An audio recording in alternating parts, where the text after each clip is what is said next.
Well, hello there, partner, and welcome to episode 2 of Flying Leg. Howdy, friends! And, so this is the Saturday. Man, this is exciting. So much stuff happened. The interesting thing was, so I didn't really know how Friday was going to pan out. I didn't, and I had been very last minute on basically arranging everything for this event. So I didn't know how the timescales were going to work out. And the cool thing about Friday is it's just a big chill fest, essentially. Nothing really happens on Friday, and I didn't know that was a thing. I think there were encounters, we just weren't involved in them. But everything kicks off on Saturday properly. So, in the morning, I wake up, Yeah. I'm having my day, and there's like some bugling going on. Yeah. And there's like bugle, bugle, bugle. Yeah. And then there's a pause. Then more bugling. Yeah. And then more bugling. Yeah. So I walk over there and I'm just like, I don't say a word. And all the cavalry turn and look at me and I'm just like,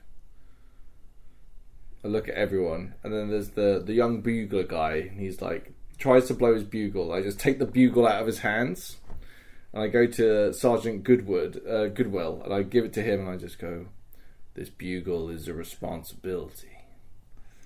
Please maintain that responsibility type thing. And I hand it to him. And all the cavalry just like looking at me and I just walk away and then slightly bugle as I go. But I love the idea of like Hennessy Jones being really fucking pissed off about the bugling that like, and everyone's like, Oh. Okay, Hennessy.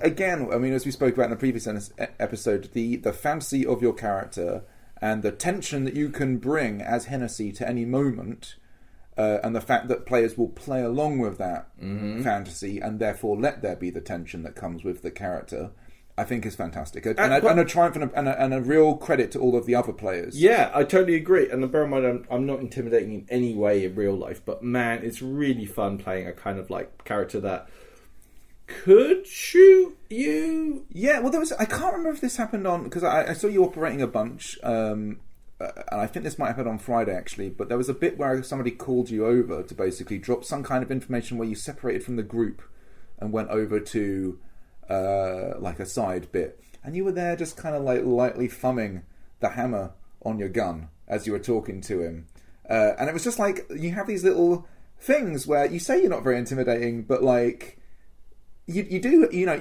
you sell it, right? You sell the vibe of who Hennessy is. Yeah. And I think, you know, you actually do a very good job of it. Full credit to you. Cheers, buddy. No, you do. And I think it's like, and again, I think that the thing is, because we're all playing in the cinematic versions as well, like, if you put that effort in, I will add the extra 20% to make it filmic, to make it cinematic. Okay. You know what I mean? They thought I was going to shoot a preacher last time. Yeah. And I had no intention of shooting a preacher, but it was like, it was really cool watching the kind of moment of like, man, like Hennessy at any moment might draw that iron and just plug the fucking preacher is like really great. Yeah, cool. I love it. So good. Thank you, Player Base. So we all head to town and there's going to be the mayoral election. Yeah. Okay? Which is going to be like, so we all grab some seats. Everyone's like hanging out, and then there was a little bit of a delay, and then we had the different candidates show up. Mr. Taffy made a bit of a pre-speech, letting everyone know that he was about freedom and not taxes, and that, you know, freedom. A lot of freedom chat. Yeah, and there was probably a good time to bring in some of the other candidates who were standing. There was Mr. Valentine. Lord Valentine, who is a fantastic character. He's dope, dude. And plays it so well. And is like a really good like antagonist slash counterpoint to what you guys represent. Yeah. It was very fun. He had a poster that was included such things as no hats indoors. Yeah. And Hennessy's all about that freedom, so he was very much against that. And bear in mind, like, Hennessy and Mr. Valentine actually get on quite well, despite our disparate natures. Yeah. But like, hats and doors is a freedom that we must protect. I sort of decided that, like, I had this whole thing of like, you know, I've essentially fled like north to south essentially in on the continent, then east to west, basically just seeking freedom and outside of the rules as much as I can. Like, a lawless situation works to my advantage. So Jasper is pretty much like basically trying to lay the seeds of, like, you know, this is how it begins. You know, when they start telling you all these kind of things. Yeah, what you can and can't do. Yeah, all this kind of stuff. It was great, and it was so much fun. Mayor Carson was up for re-election. Yeah, I really loved Mayor Carson, by the way. There was a really cool doctor character. She fucking slapped. Like, she's a legit role player generally. Like, kind of playing a nice person trying to do the best that they can. Yeah. Mr. Taffy, who was spoken about, and the lady from the council, who's an NPC player, who also seems to actually genuinely care about what happens in the town. Yeah. So what happened was, they all come out, they do a speech, and then we get to ask them questions. Yeah. And every time I ask a question, I stood up and I go, "My name's Hennessy Jones." And then I'll ask my question. I did it every single time. Oh my gosh. Like, the ego of Hennessy is so crazy. So good. It's so fucking wild, dude. And it's like, oh my gosh. It's like, always be closing. Yeah, always like, "Mr. Taffy, why do you love America so much?" Or it's clear. Oh no, what was my question? "With all of your business sense, how do you think you're going to make the town better?" Like, a complete setup. Yeah. When you're talking to Lord Valentine, you're like, "Why do you hate freedom?" Yeah, why do you hate freedom? What I say to the doctor lady, like, "My name's Hennessy Jones and I believe tax is theft. Do you agree?" It was so good. Like, really funny. And everyone was just like, "We know you're Hennessy." As soon as I started to stand up, even the guy that was doing the Master of Ceremony stuff was just like, gave me a warning. I was just like, "I will use my democratic right to speak." It's so good. "Mr. Valentine, Lord Valentine, why do you hate freedom so much?" So good. So good. It was great. And then, so they decided they'd close it with Mayor Carson, who is the incumbent, doing his speech. So he delivers this speech. He was fucking great. I love Mayor Carson throughout the whole event. Mayor Carson is... he's a really nice guy, OC. Yeah. But I love the way he plays the corrupt, dodgy mayor of a small town. Absolute son of a bitch. He nails it so fucking well. Yeah. He's likeable enough that you're like in favour of him, but you know he's a crook, and it's so good. Like, I'm not a crook. I'm not a crook. It's so good. So I'm sitting there, and I see a bunch of the crew lying the side, and I see a bunch of them have ear defenders in, and I'm like, my guns are definitely loaded. Something's about to kick off. Yeah. But what happened next was like, if you told me, like, what do you think happens next? We pause time and you say, what's going to happen next? I would have never guessed what was about to happen next. So, Mayor Carson's giving his speech. He's talking about how, you know, he loves the town, all this kind of stuff. And he's kind of, you know, going throughout his kind of thing. And then all of a sudden there's like this little ringing sound. There's like bell sound, like a... Yeah, and he's like, "What's that sound?" And he looks over to this thing, and then it was so well done, because then everyone looks over towards the direction of the phone, and then boom! The fucking door and the fucking windows just explode out of the saloon. The door of the saloon blows off. There's smoke and debris. There's a giant fireball. The crew who have all lined themselves up to essentially be both a safety barrier and there as characters throw themselves on the ground, and obviously more crew then come in to basically like lay there as if they've all been cut up by it. It was fucking awesome. So good. The little bits of debris falling down on us. It was fucking incredible. Yeah. Go to our Facebook page. There's a video that let us share on there. It was fucking amazing. Yeah. I love a boom. Yeah. I love a boom. And boom. to have a big fuck off explosion. It was a multi-stage explosion as well. When you watch the it in door slow blows motion, out and then the windows go. Fire up the debris afterwards. It was really well done. So H, who's one of the guys who did the explosion, he walks past me and goes, "That's a pretty good thing for a birthday, isn't it?" And I'm like, fucking A. That was fucking great. It was great, and they had like smoke all on the inside, and they had like lighting in there to make it look like it was on fire, which they were kind of pushing through the smoke. We had to get like buckets. Yeah, so then they start calling for water to put it out. Obviously, everybody else is like drawing their weapons as well because they're not sure what's going on. You know, so and then suddenly we start having this thing where we're all kind of going to get pails and throw it on the thing. And what was really cool was it's kind of unnecessary but we decided we would make a chain and we would all make a chain and pass the buckets down. It was just so all of a sudden everyone's included in the town effort to sort of put out this fire. Such awesome game. It was so much fun. I tried to go in and they were like, "No, it's too hot in there. It's too hot in there." So I backed off away from it. But after a couple of minutes, people actually went in. Yeah. Mr. Taffy. Yeah. Loves this town so much that he was one of the first people in. Yeah. And he certainly wasn't in there to search people's pockets. He certainly wasn't doing that.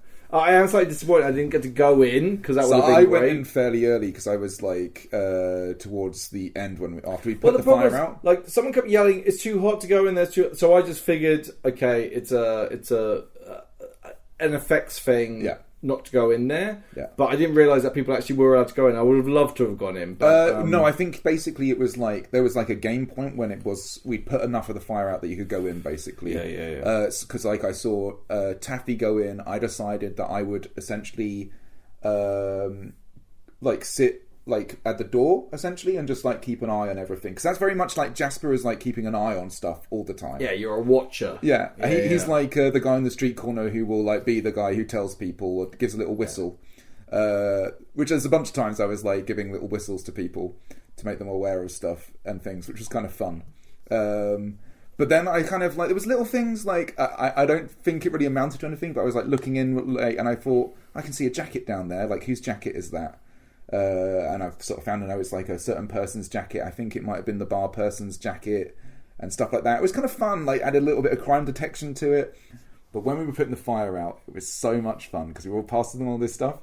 And the guy to my left who was passing me things would just be describing all of these different things in the well that he was passing to me. And it'd be like, it's like yoga, it's like you know, beer, it's piss, it's horse piss. We're like any fluid. Yeah, and it's like this well's remarkable. We're just drawing all this. Also, by the way, it was like everything you could store water in was passed down that line. So good. Pails of milk. Everything. Yeah. It was so good. Also, I love the unifying of the town. Yes. And it's one thing that was a big theme for this event was the unification of the town. Yeah. And all these disparate groups that are like, hey, we may hate each other and want to shoot each other a lot, but we care about the town. And there was this big, it was one of the big themes of it. Anyway, we hear that, I'm not entirely sure I heard, but I missed the main posse going out. And we heard that there was a posse going out. Yeah. So we followed on behind. Yeah, I was with you. You were with me at that stage. Yeah. So we headed out and we heard that Miss V, who's the bartender at the bar, had been kidnapped. Yeah. I'm not even sure we were aware of that at that point. But we head down some trails and we're like trying to find people. And eventually, like, it was so good because it was your first gunfight, right? Yeah, it was my first gunfight, yeah. So I'm Hennessy Jonesing it up, right? I've got my double pistols, right? Yeah. And I think you just said, double pistols looks fucking cool with you, bro. Yeah. And I was just like, fuck yeah, man. Yeah. And it was just like, and we head down, we go through like this little corridor of bushes, and we head up to like, there was a building, wasn't there? Yeah. And then we head around the building, and then there's like, we all kind of like crouch down, and we're waiting. And then like, we hear some gunshots go off. Yeah. And then we're like, let's go! And we were like, just go on. So we push round into this kind of wooded area, which is like a bunch of deadfall in there, essentially, and this these kind of various... by the way, we're in this kind of area which is owned by the Forestry Commission, which is just awesome. Like, I mean, it's like a real kind of amazing trails. Like, it's a beautiful place anyway. But you have all these kind of like forests, this kind of like deadfall, big chunky trees that people are using as cover, like branches. There's like... It was pretty chaotic, yeah, right? It was chaotic. I mean, I go in... I remember, like, I was behind you. You kind of, like, literally, like, went forward, like, double pistoling just to get to the... You go to the right, and you're like, bang, bang, bang, bang, like, 4 shots as you move in. I'm like... I'd forgotten to put my ear protectors in, because, like, it's one of those things where it's, like, first gunfight, right? You learn pretty fast. And I was like, blammo, those go in. But, like, not before I've, like, run forward. As you go to the left, I kind of come behind you, just, like, going forward, like, bang, bang, bang. And I'm kind of, like, down behind this tree.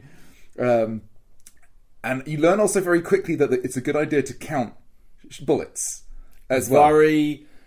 I am constantly reloading. Yeah. As soon as there's even the slightest protection and lull in combat, I'm reloading. 6 shots is not many shots. It was so good. So I end up at this tree with some, or like I'm at the front. By the way, how did you find the smoke and sound? Amazing. It's so good. And also the like the play you can have with the different people shooting. So like as you, because you kind of were blasting and you went to the right, and then they, after you'd moved, they kind of run forward, 2 of them, right? So I'm there, I'm then behind you, and I kind of go, and I immediately I go, bang, bang, and I take down one with an axe, and the other one's got like a pistol out. But it's kind of cool because, again, they're choosing how they're taking their hits. So like one of them, like the guy with the axe, he like fucking throws himself back and that goes flying. The guy with a gun kind of goes down to like one leg and he's like shooting at me as I get into cover. And you're able to do that kind of thing where it's like, you can just almost like twist your body and like dramatically flare as if like, you know, the bullet's just flown past you kind of thing. Yeah. And I'm like, I go to shoot and I get like a misfire. It doesn't quite work. So I'm like, shit. So I'm like behind the thing. And I kind of, you know, it's one of those things where like the gun was fine. It was just like, it didn't, but for some reason it didn't go that time. But that just made sort of cool tension. I'm behind this bit of woods. Randomly, I'm there with some of like the trackers who kind of pushed forward. And this kid. Oh my God, the kids. The kids are incredible, by the way. But one of the kids is there and he's like, got this little shank.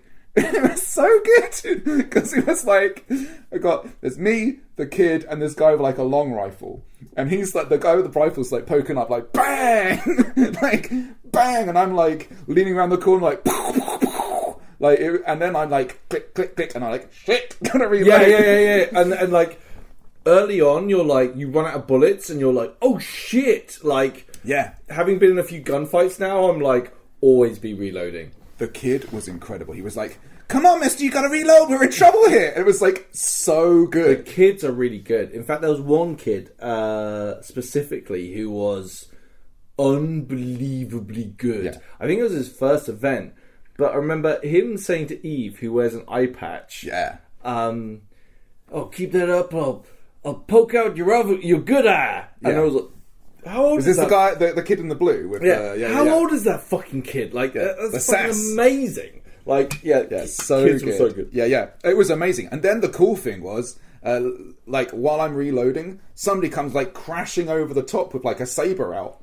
And I'm like, I've got my little stabby knife, so I like shank him. He collapses down, and we have like this. I'm just like stab, stab, stab, stab, stab, and then the kid's there, and he's like stab, stab, stab. It was so good, the two of us just shanking up this dude, stabbing a person. Oh, it's so good. So dude. there's a really nice like hats off to the crew, by the way, as always. There's like pushing around the left flank, pushing around the right flank, and we're like moving up, and there's a bit of confusion, and some people are shooting, and we're trying to make our way up. Then they do these like banzai charges, and you're like, there's a whole ripple of gunfire. Some people go down, some people get through, and we're all blasting, and then eventually I start moving forward. But like the other thing about being Hennessy's like totally comfortable in the gunfight. He's like, what's going on? And I'm like, let's get up there and get into them. Like, I'm just like always like really like I find gunfights really fun, and like killing people is a great time. We start heading forward. We get through like a few rounds of like bad guys coming at us, and then it turns out that like Sergeant Cole has been taken hostage. Right. And they're like, put your guns down, we're going to kill him or whatever. And I'm like, I'm moving forward. Yeah. And like Ruben's right behind me. At this me. point, me and the tracker with the long rifle, we're flanking left. So you kind of like are trying to get behind and to the left of them. So we can kind of like basically open up on them. Yeah. I'm like, Hennessy's like moving forward. And he's like, I look at the scene. And it's like, everyone's kind of like ready to go. And then Sergeant Cole is like, he points at his stomach and looks at me and like nods. And I'm like, oh man. And he goes, he nods again. And I'm like, point at his stomach. And I'm like, BAM! And he goes down. And then there's just this ripple. It was great. And it's just like, all of them are like, so good. And like, we kill all of them. Yeah. And then I'm like, I like rush forward. I'm like straight up there. I'm like, what you got for me, you son of a bitch? And I'm like searching everyone immediately. Oh my god, you learn to loot so quickly. Oh man, always be looting. Always be looting. I got banked like, from looting and so many bullets. Like, bear in mind, like, my friend, like potential love interest, Sergeant Cole, is lying on the ground, bleeding to death for a gunshot I gave him. And I'm much more interested in looting people. Get that money. Gotta get that money. Yeah. But it was like, you know, and then like Sergeant Cole's like having fits and stuff, and it's just like, you're okay, Sergeant Cole, like this ain't gonna kill you, you're fine. And like Hennessy's fucked up. Yeah. Hennessy's fucked up, man. Like he doesn't believe that Sergeant Cole's gonna die. Yeah. Despite having just shot him, yeah, a bullet hole in him. Yeah. And people were like, did you shoot Sergeant Cole? He was like, he asked me to. Like, it's... Man, it was so good.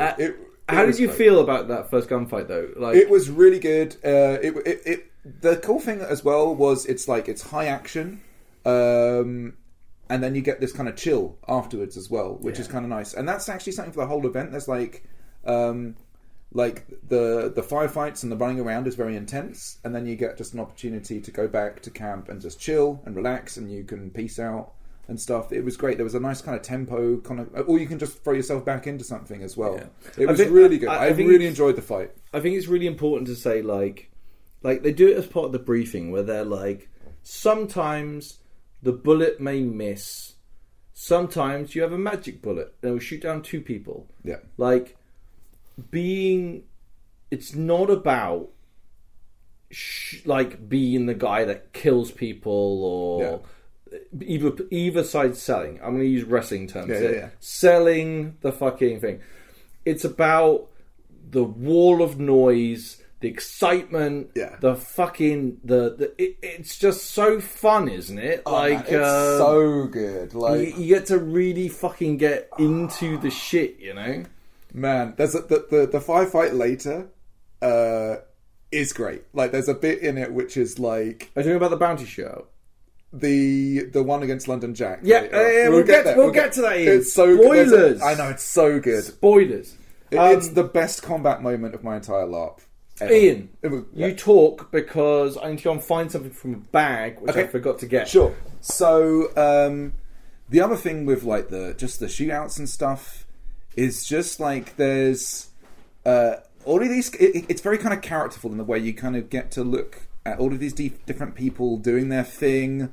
Like, as you say, like Hennessy's got this kind of very badass attitude where you all like walk out and just start blasting. Other people are like, you know, quite tactical, and also like the different weapons. Like watching people how they work with like a rifle, right? And they'll be like, let's all set up the rifles on the ridge or something, and you get these kind of really cool elements. The long rifles are so cool, right? Yeah. You've got your little paper out there. We get back to town, and Eddie, who plays Sergeant Cole, who is he's a baller dude, man. Yeah. Like, look at this shit. The paper gets released. Yeah. Okay. The Goodwill Gazette. Yeah. And this thing is like, it's fucking glorious. Look at this.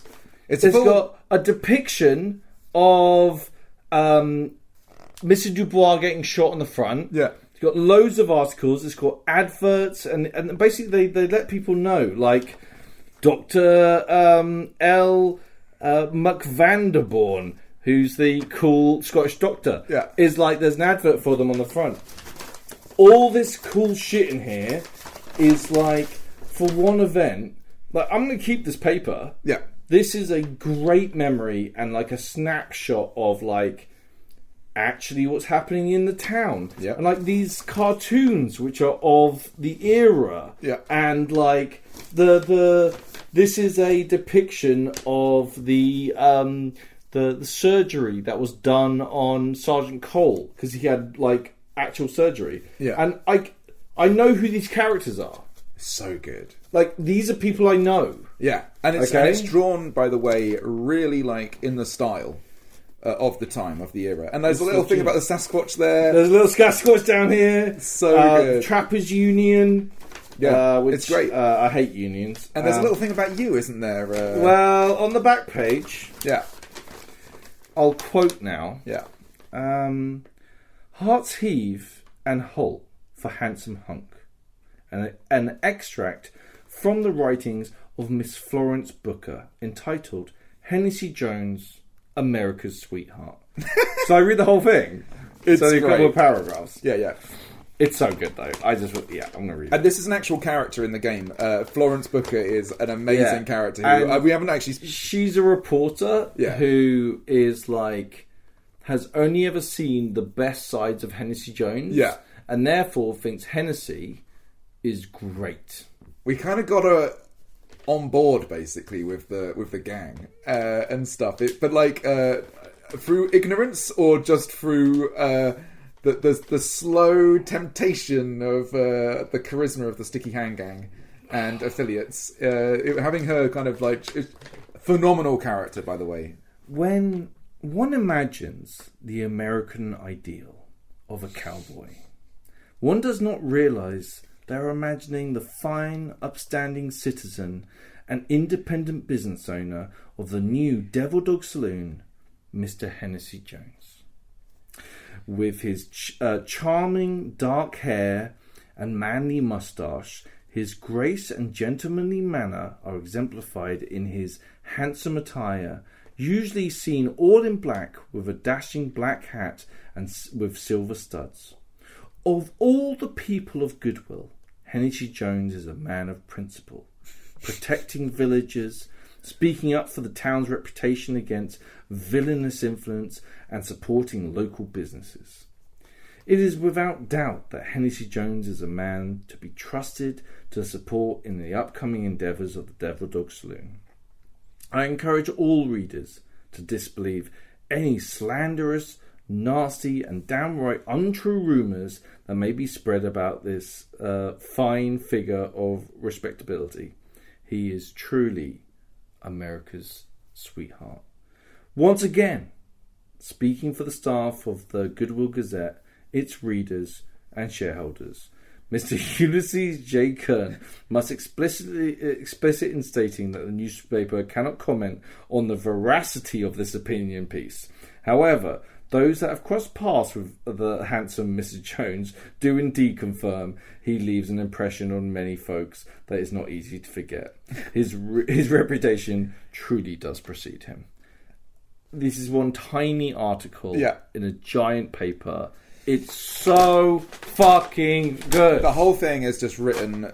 It's in that like all the different people who contribute to it, all of the things, and I think this is.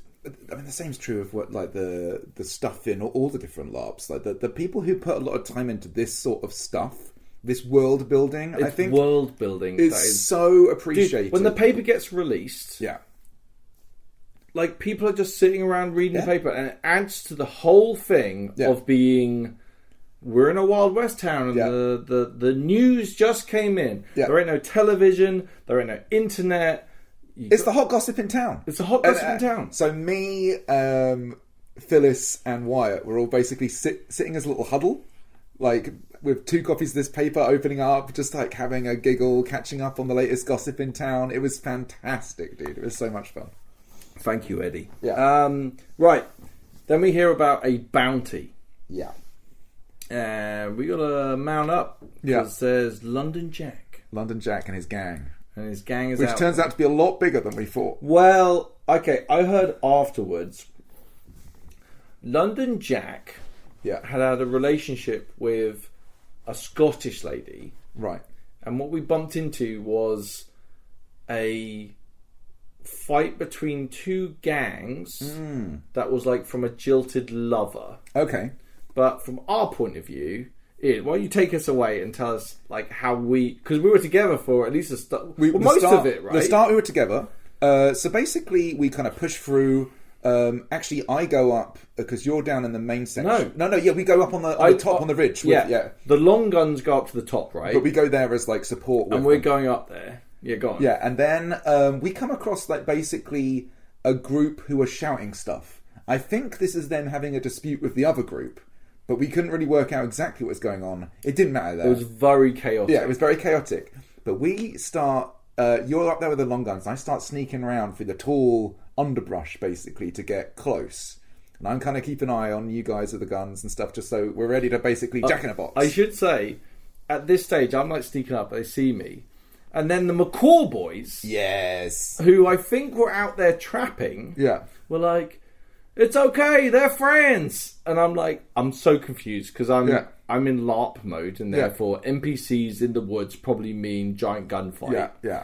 So I head up and start walking over to the McCall boys to be like, what the hell's going on? And there's all these people in kilts, okay, in Scottish garb. Go on, Ian, yeah. Yeah, well, no, from I think you like when it kicks off. I'm not exactly sure what instigated it, so you might be able to describe that better than me. Okay, so basically, all of a sudden. There's some blasting down at the bottom of the ridge. And then at that stage, all bets are off.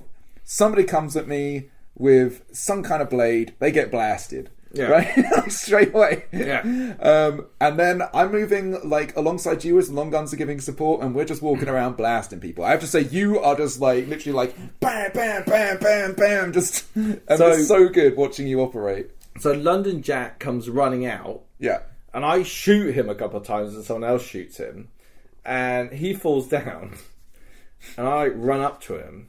And I'm like, did that warrant say dead or alive? And I'm like, best not to be too careful. And I get out my fucking big Bowie knife. I start stabbing him. I stab him once under the ribs. And then they're like, you idiot, we need him alive. And I'm like, hey, a lot of people are stabbing people. So and bear in mind, London Jack is played by a guy called Harry. Who's so good. He's a fucking ledge. He's Harry. Okay, little shout out to Harry.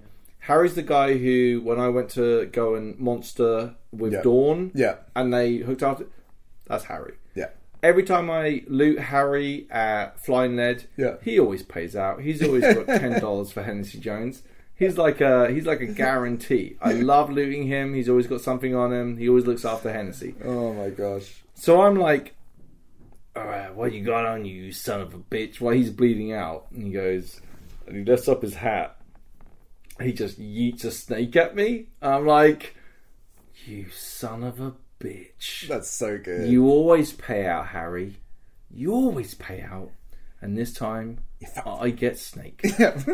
So I'm like, oh! Yeah, all of a sudden you were rolling around and I didn't know what was going on. Yeah. And you were like, you were like, you were kind of like, I couldn't understand what you were saying. I was bellyache. Yeah. It was so good. Describe it as. But then obviously I got the impression that a snake had bit you. And I was just calling out, and I can't. Was it Phyllis? Or it was Phyllis came charging up the hill. Oh man! And to she's give like me a potion. She's playing like an 80-year-old, 86-year-old. Again, the age keeps increasing. Person who basically comes and dotters up to you and is like with a shaky hand trying to like do all this stuff. It was so good. You can take Millie out of Empire, but you can't take Millie out of her playing Phyllis. And she came running to save me, and it was so good. But then we started like heading down the hill, right? And we went to that little gully area. Yes. And then things got real fucking serious. Yeah, so they start pushing back at us hard. I get separated So I get separated from you the first time, okay, and there's me, and I'm basically like reloading, okay, and this guy comes at me with like a machete or something, okay, and I'm like got this little blade out, so I pull it and like slash him on the arm, right, and he throws the blade aside, and then he just goes and like socks me, like with the other hand. But like, you know, and I bear in mind, I've never like done a stage punch. Right? I've never done like stage wrestling or punching, but like the way this sold was this is the best LARP combat I've ever had. Okay, so he socks me, I go down, and the knife goes flying to the side, right, and then we're like wrestling on the ground, and he grabs the knife, and he's like trying to like drive it into me, and I'm holding him. And we're all... He did it so well, because it was like... There's no... He let me exactly... Like, I was in control of his arms, right? So I was like doing the whole thing where he's like going closer, and I'm letting him come closer, and the blade's like tickling against like the thing, and then I'm forcing it back, and then it's like... He's like... I know I've like... So I've got like a hip flask in my pocket, and that's got like knocked out because I pulled it out to have like a quick swig, and that got like knocked away. So I'm like wrestling with him. So then I just like, as we're wrestling with this knife, I just pick up this hip flask. Finally, it was like one of those things. I was like reaching for it just as the knife was going to go. I just pick it up and I just go bonk with his hip flask on the side of his head, and he just goes like stiff and it's like ooh, and like collapses over to the side. It was amazing. Is that the guy I stabbed up? Man, it was such a it was so fun. I think maybe you came in afterwards and stabbed him. Yeah. He was like dazed. Because I just picked up. It was so good. It was but this whole sequence was amazing. It reminded me of like, you know, that scene in Saving Private Ryan where the knife fight's going on upstairs. It's fucking brutal. Yeah, it was like that. That whole bit down in that gully bit where everyone's kind of out of bullets and guys are charging out and we're shooting them as they come in, and it was so fucking good. Eventually there's like calls for like, if you can move, it's time to leave. I've been cutting the arm at this stage because he got me with a knife with like a cut, because it was one of those things where I managed to redirect it from going into the throat, and it when it goes into my arm, and then there's like, we ain't got time to bandage arms, let's get going, or stuff like this. And we headed down that there was a pathway out, and the Scottish people were involved at this stage. Really confused. Which is great, by the way. That's certainly not a criticism. Yeah. The anarchy of the fight was fantastic. So good. We start pulling back. We have a slight pause in the corridor. I reload. Yeah. And then it's like, then we're like, right, we got to get the fuck out of here. Jasper, you good? And you're like, yeah, I'm good. And then we like get up and start walking away. So we're pulling back. And then I see Wyatt and John from the McCall Boys is basically holding this structure to basically allow everyone to withdraw. So I'm like, I've just reloaded my gun, and I think you were spent. I'm like a little way up the path, and like most people are heading up the hill to get out, and they make this big rush. Yeah, and I'm like, no, before the big rush, I yell over, Jasper, we got to get the hell out of here, and you're sat by the building. Yeah. Reloading. Yeah. I'm like, gotta get the hell out of here. And you look at me and go, you acknowledge me, but on all the chaos. Yeah. And then like 3 of them jump out, and I'm like, this is the most kills I got in the short amount of time, was like, bam, bam, bam. And I shoot 3 of them dead. Amazing. Like right there.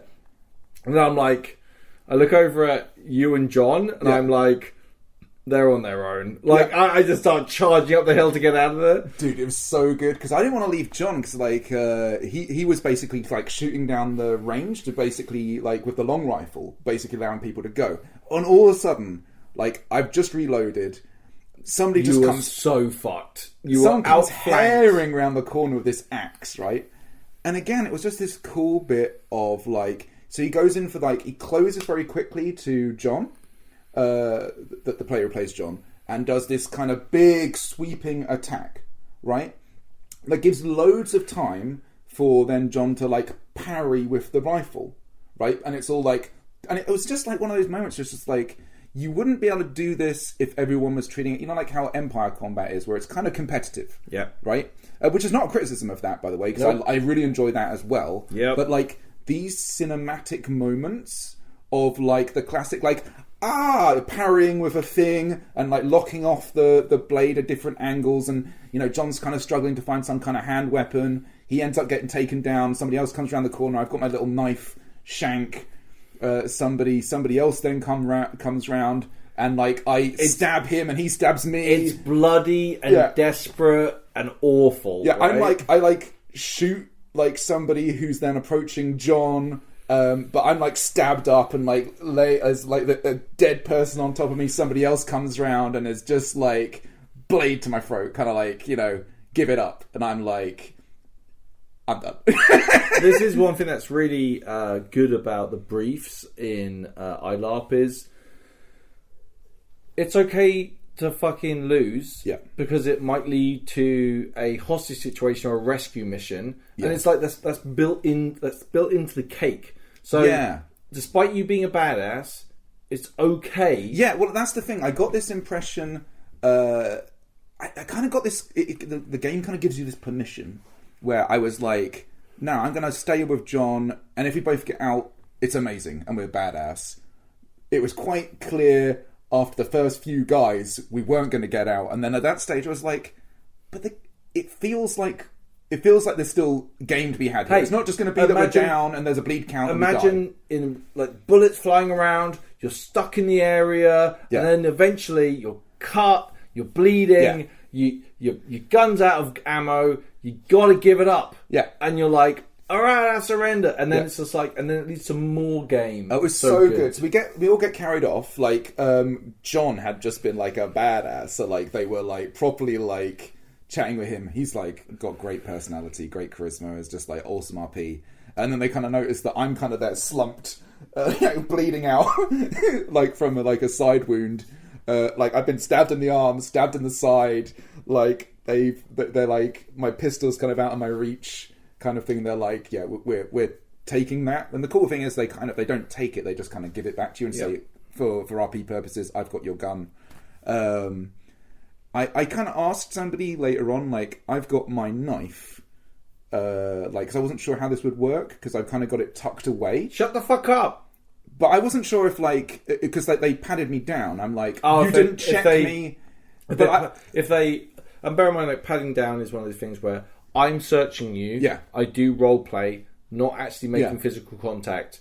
Yeah, maybe. Yeah. So they say, and I'm like, you didn't check my hat, right? And I have the blade hidden inside my hat. You have that blade under your hat? So I'm like, I asked this person, like, is that cool? And then, like, what was cool is they were like, yeah, if you can pull that off, you can go for it. I didn't. No one expects the blade hat. So I had like underneath my hat was this little stabby blade. I didn't end up using it. There was definitely not a chance to use it. But I remember we came back and they were like, they got some hostages, and we had to come back and like meet some Scottish folk. And there was this big standoff, and you guys got marched out. Yeah, it was What cool. was the negotiation? I didn't get to hear much of that. So originally they were kind of trying to gauge what our value was. And it's one of those things where it's like everyone's talking about all different skills they had, and basically there is no good answer. No. But I realised I talked myself into a position where I had made myself unvaluable, which was the worst situation you could be in. That's good. So I was like, and they were like, so what you're trying to say is you don't have any value. And I was like, hey, I'm worth at least $10. Well, I was like, oh, if you ask the Sticky Hand Gang, they'll have some money. Oh, you son of a bitch. But they're like, I have no idea who these people are, right? And then, and it's like, so why shouldn't I just gut you right now? It's like, well, because of my charm and my wit. And then it's one of those things where when you say that and you haven't actually thought of anything to follow it up with, this guy's like, well, go on then, whip me. And I'm like, I don't really have anything up my sleeve. And they're like, tell me a joke, funny man. It's so good. And they're like, we were kind of progressing on. And then later on, this guy, this amazing crew member, by the way, is like behind me with this gun. He's like, if the gun goes bang, you're dead. If the gun goes click, you might just survive. What sound would you like the gun to make? And I went, click, and then he's like, shame for you, I've got this blade here, and that don't go bang or click. And I was like, well, if the blade went bang, it would be one hell of a blade. It was so good. It was awesome RP. Anyway, we ended up doing this thing where we get marched out to this area to do negotiations.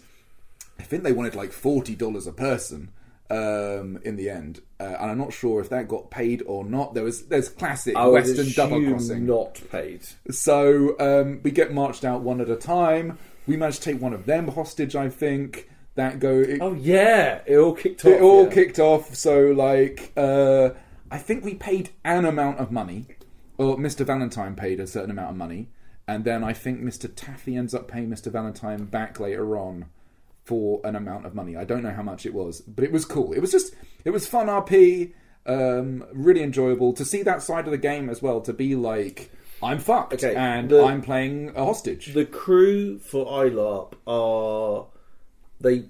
It's regularly the same people, and they get the vibe so bad. Like they're an extension of the vibe that Kitty and Johnny put out to the game. That is like, we're here to have a good time. So, like, it actually feels like the crew are having an absolute blast. Yep. The crew are high energy, great RP.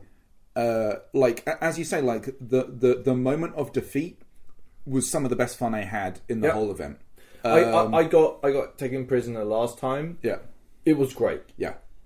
And whoever it was who I had to wrestle with in the woods, by the way, that was outrageously good. That guy was great, by the way. Like, whoever the fuck that was. Yeah. Like...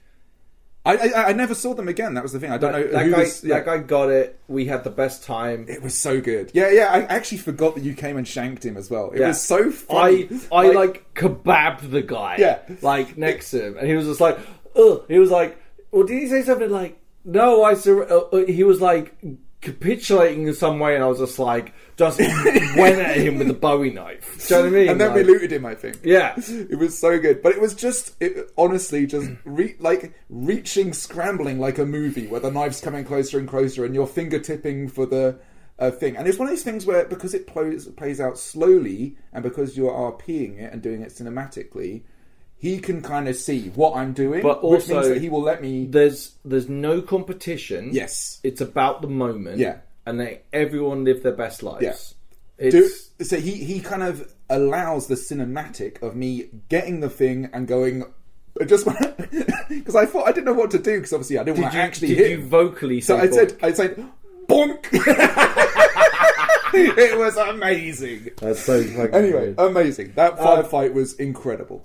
We head back, and so I'm chilling at the Devil Dog Saloon, ready for our big opening. We speak to a few members of the crew about what time is a good time to open, and we're like, how about 6? And they're like, or 7, whatever it was, and they're like, you might be a little busy then, so how about 9? I'm like, okay. Yeah. And then later on, we're chilling around, and then a guy appears. He goes, I'm looking for Hennessy Jones. And I'm like, who's asking?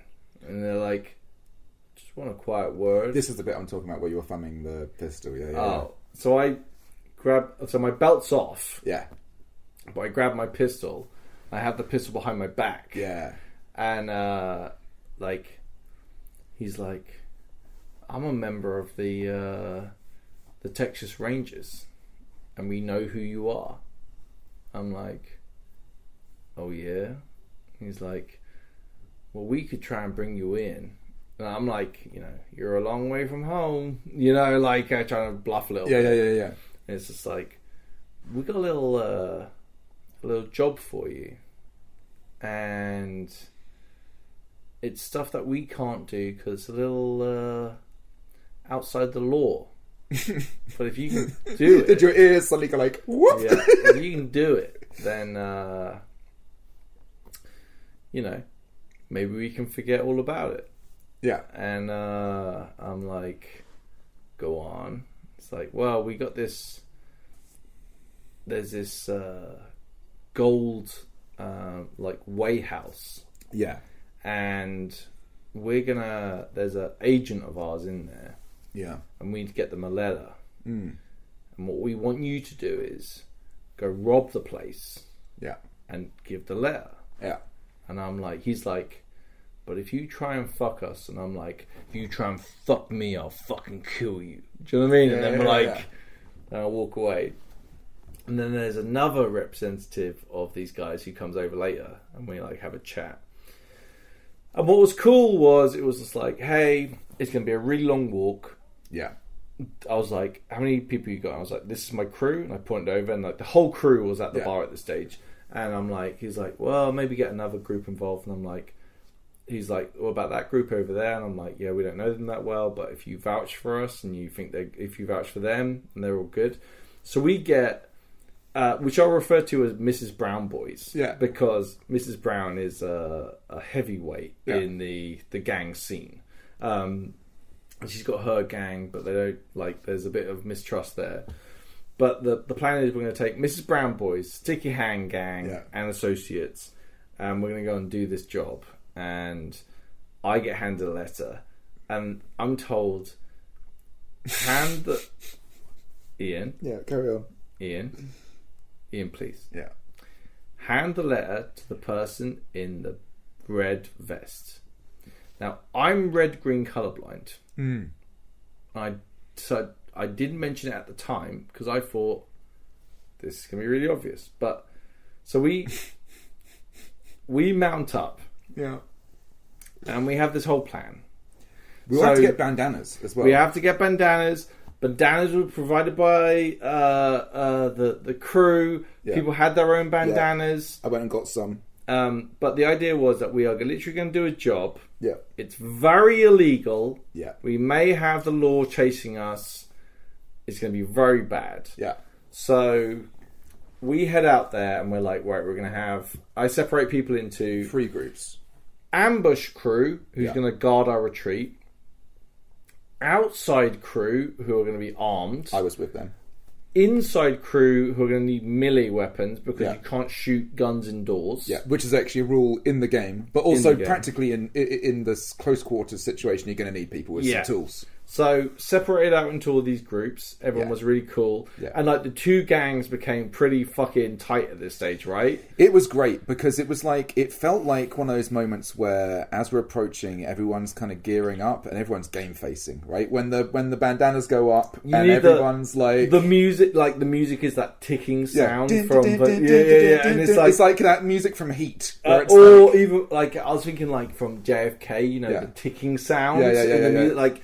And everyone's like, okay, cool. And we're like, okay, we're going to mask up, head up there, and then we're going to pretend that we have, like, the lurgy, like a cough. Which is a terrible ruse, but it works. It gets you in the door, that's all it's cinematic, it's fun.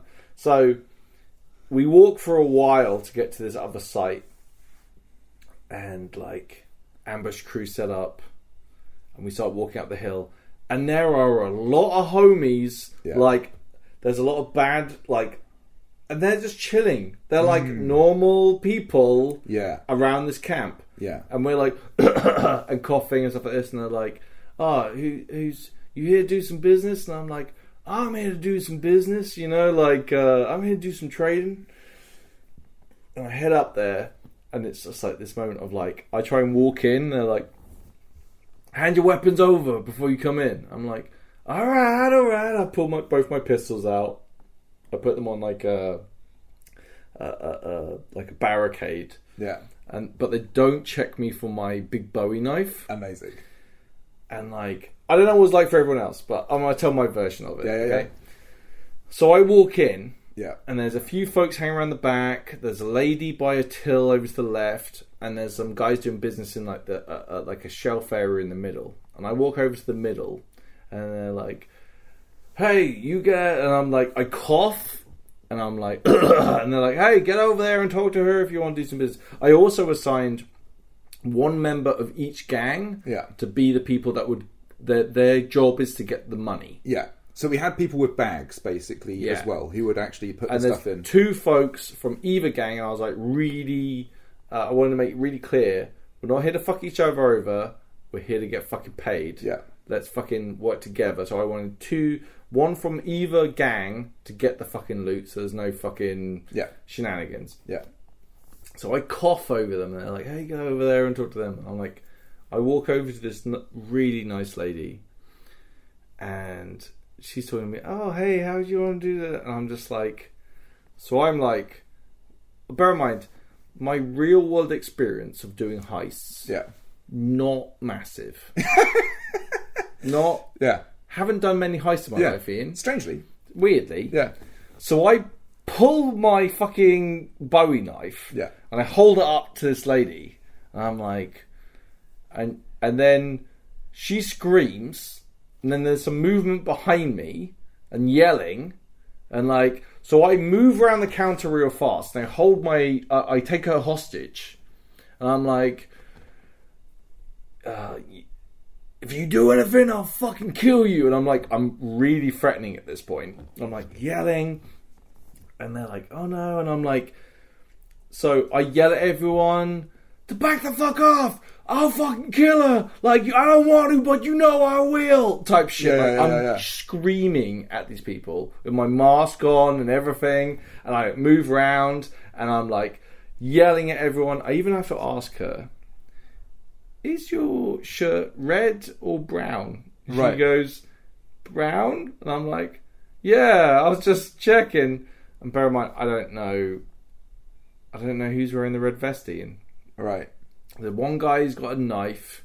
And I'm like, you better drop that. And they dropped it. I turn away for a second. I look back. He's got his hand behind his back. And I'm like, show me your hands. And he switches hands. And I'm like, show me both your hands together. And he's like, brings out, and I'm like, throw it down on the ground. And he throws it down. I'm like, right, all of you, up against the wall. Don't you fucking look at me. Don't you fucking look at me. So while this is happening, we're on the outside. So we're on the perimeter crew that you'd set up. And there's about 4 of us, I think. And we've basically spread out, keeping an eye on the groups that are in there. And like, obviously when everything kicks off, they turn and look at us. And we're all like, you know, back up, like all this kind of stuff, like shouting at them to sort of move backwards. And they're kind of basically, but we're kind of basically parting them so you can then move back because you're extracting out of the building. How do you get out? Like, what's the... So, I'm yelling at them, okay? I'm making them all go up against the wall. I do not see a red vest because I'm not used to doing heists. Right. I push them all up against the wall. Yeah. And there's a lady at the end with a red, it's definitely red, shirt on. Okay. And I take my letter out. Yeah. And as I'm pushing them all up against the wall, I push it against her stomach, and she takes it. Okay. Yeah. Turns out, not the right person. Okay. Because I'm a fucking idiot. Well, dude, in all fairness, like, that's like I get it, like, it's kind of one of those weird things. I kind of felt, because when you told me about this, I was like, obviously, you should have got somebody else who is not red-green colourblind to be the person to hand off the letter, but like also at the same time it's an OC issue, like it's not your fault you can't recognise the colours. I should have mentioned it at the time, and like you could argue, there should have been a bigger signifier that this is a person. It's fine. Honestly, it's not. I don't blame the crew, but also I don't blame you. I mean, this is literally like you are red-green colourblind. It's what are you kind supposed to do? Funny, especially what I like about it is the ILARP system. Yeah, it's more awesome game. Yeah. It certainly doesn't retract from game that I gave it to the wrong person. But anyway, so I look at the 2 guys who are robbing the place, and I'm like, we're good! And they're like, we're good! And in the chaos, they've managed to fucking get the loot. Okay? So they've got like the gold and a book, I think. Well, we're leaving, right? And as I'm leaving, I'm like, they're like, you want your guns? Like, fucking, what's his name? Ruben's like, you want your guns? I'm like, yeah, I'm gonna get my guns. And I'm holding this gun, like, Ruben helps me put my guns back in. Amazing. And I'm leading out we've got 2 hostages, and we're like slowly walking back, and like, I'm like, hey, you better stay back, I'll kill her. And we're like yelling and all this stuff. And we slowly move back. I'm like, right, you give that hostage away, and then run back. And I'm like, so we start moving back. And I say to the woman I'm holding hostage, I'm like, hey, I'm going to let you go, but you better hit the dirt as fast as you can, because there'll be some shooting as soon as I let you go. Better be ready. And I'm like moving back, and they're all kind of trying to move, and I'm like trying to yell at them to keep them back, and I'm like, okay, hit the dirt, and I move her forward, and she goes to the ground, and then we just start blasting. Yeah. And like we're shooting, and there's running, and like you shoot a couple of folks, right? Yeah. So you're moving back. I'm far on the left, and you basically you kind of move to my right to basically move past the last piece of shelter. I've got a couple of people in front. There's me. I shouldn't use any names, I guess, for any of the people who were part of the heist, but me and some other people who we know, affiliates, and we start doing like, because you guys are hard extracting, so we're like at this stage our role is like a rolling retreat. Yeah. So we'll like fall back, fire a few shots to basically keep their heads down, and then move. I've got 6 bullets, right? I clocked a person straight away. It was cool. It's one of those things where it's just like, one bullet wasn't quite enough, so blam, blam, someone gets 2, and the guy, the guy who took it, like, takes one in the chest, and then, like, boom, one in the head. It was so good. Like, when you get, like, it's fun blasting away. Yeah. But, like, when you get, like, a couple of confirmed kills, you're like, that's real nice. Also, I love the, by the way, crew, I love the wounded kill, where they're, like, wounded, and they're, like, trying to shoot you again, and you're bam, and you put them down, you know? Like, oh, so good. Because I think the mission was not necessarily to kill anyone. No. But Jasper definitely killed that first person. I think it was, like, we bug out. Yeah. Ambush crew are there. Yeah. We do a shooting retreat. Yeah. We were so... Actually, this stage of the heist, I know obviously the objective of you doing the handoff didn't go as you wanted, but the actual heist, it was so good that actually the ambush crew had nothing to do. No.